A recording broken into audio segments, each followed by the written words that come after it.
साथियों, आज के इस ऑडियो के माध्यम से हम आपको बहुत ही बेहतर जानकारी देंगे और आज का जो मेरा विषय है वो है स्वर विज्ञान के अनुभव पार्ट 2। अभी तक आपने पार्ट 1 नहीं देखा है तो ज़रूर देखें। मैंने उसमें अच्छी जानकारी दी है क्योंकि अनुभव इंसान के रियली होते हैं। और साथियों, मैं अपने जीवन में अनुभव ही गुरु मानता हूँ। अनुभव जो करता हूँ वही मेरा रियल का गुरु होता है, क्योंकि अनुभव मुझे सिखाता है कि क्या परिणाम निकला। इसलिए मैं अपने जीवन में अनुभव को ही गुरु मानता हूँ। तो साथियों, आज मैं आपको वही अनुभव का जो मैंने किया है तो पार्ट 2 में आज आपको बताने जा रहा हूँ। तो आप भी ध्यान से सुने और इसे अपने जीवन में ज़रूर अपनाएं। दोस्तों, वो अनुभव क्या है? सुर स्वर अनियमित समय से चलता है, मतलब सुर स्वर रेगुलर टाइम पर नहीं चल पाता है, या फिर सुर स्वर का जो काम है भूख, प्यास, आलस, क्रोध, नींद, ये 5 गुण जो सुर स्वर में चलते हैं यानी अग्नि तत्व की हैं। अगर अग्नि तत्व का कोई भी प्रतिक्रिया सही रूप से नहीं हो पाती है तो वो अग्नि तत्व अपने दोष अब उस शरीर पर छोड़ना चालू करता है।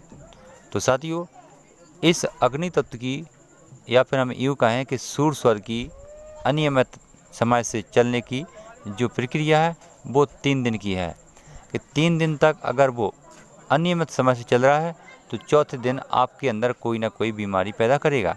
तो यही प्रक्रिया होती है। मैं बड़े गौर से अपने जीवन में ध्यान मग्न था। दोस्तों, जीवन जीने के लिए हम सबके जीवन में कभी कभी ऐसे वक्त भी आता है कि हम उस काम को, अपने जो रोज़ के काम हैं उन्हें भूलकर और जो काम नया करने वाले हैं उसमें व्यस्त होना पड़ता है। ऐसा ही मेरे जीवन में भी काम आया और उस काम के लिए मैं खाए पिए चला जाता और 2-3 बजे तक वापस लौट पाता। तो जो मेरा खाना खाने की जो प्रक्रिया थी वो अनियमित समय में हो गई। मतलब हमने खाना सही टाइम पर नहीं खा पाया। मैं सुबह में 10-11 से 12 बजे तक खाना खा लेता हूँ, या फिर हम उससे पहले भी। तो जो खाना खाने का जो मेरा अनियमित समय था वो समय मेरा बिगड़ गया और उसने मेरा 3 दिन इंतज़ार किया और 3 दिन तक मुझे जो मेरा टाइमिंग थी खाना खाने की वो बिगड़ गई। तो चौथे दिन उसने अपनी कला दिखा दी, क्योंकि दोस्तों स्वर क्रिया ऐसी ही होती है।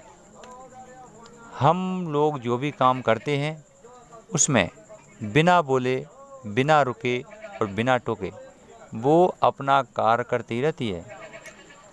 हम किसी भी कार्य को करते हैं, चाहे वो अच्छा हो या फिर बुरा हो, तो उस कार्य में हमारी क्रिया ऑटोमेटिक काम करती रहती है।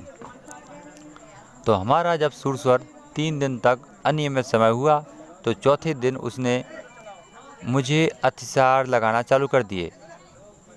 अतिसार का मतलब होता है दस्त। तो दोस्तों, दस्त कैसे लगे, अब मैं इसकी भी कुछ जानकारी बताता हूँ। मुझे खाना खाने की ज़रूरत है, भूख लग रही है, तो उस समय क्या होता है, क्रोध को शांत यानी उस समय भूख की ज्वाला को शांत करने के लिए मैंने अपने अंदर पानी अधिक मात्रा में डाला। जब मेरे शरीर में पानी अधिक गया तो मेरी भूख शांत हो जाती है और मुझे थोड़ा आराम मिलता है। ऐसी प्रक्रिया से मैं चलता रहा। तो अधिक पानी की मात्रा बढ़ने से शरीर में और भोजन की मात्रा कम होने से शरीर के अंदर अतिसार लगना चालू हुए। तो दोस्तों, आज का चौथा दिन है और मुझे अतिसार लगा। तो फिर मैंने अपनी रिवर्स ज़िंदगी में गया, क्योंकि मुझे मालूम था कि ये काम सुर स्वर का है।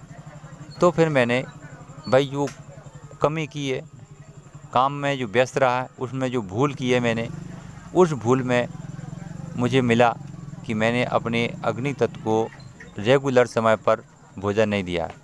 इस वजह से ये अपने असर दिखाने चालू कर दिए। तो फिर मैंने पूरे दिन में कम से कम 4 बार खाना खाया और पानी की मात्रा थोड़ी कम कर दिए। तो इसलिए पानी की मात्रा जो शरीर में बढ़त है वो वहाँ से पूर्ति हो गई खाने के अंदर, और खाना मैंने 4 बार खाया, इसलिए वो दोनों का मेंटेनेंस बन गया और मुझे दोपहर के बाद बंद हो गए अतिसार लगना। तो साथियों, यह अनुभव मेरा खुद का अनुभव है और रियल है।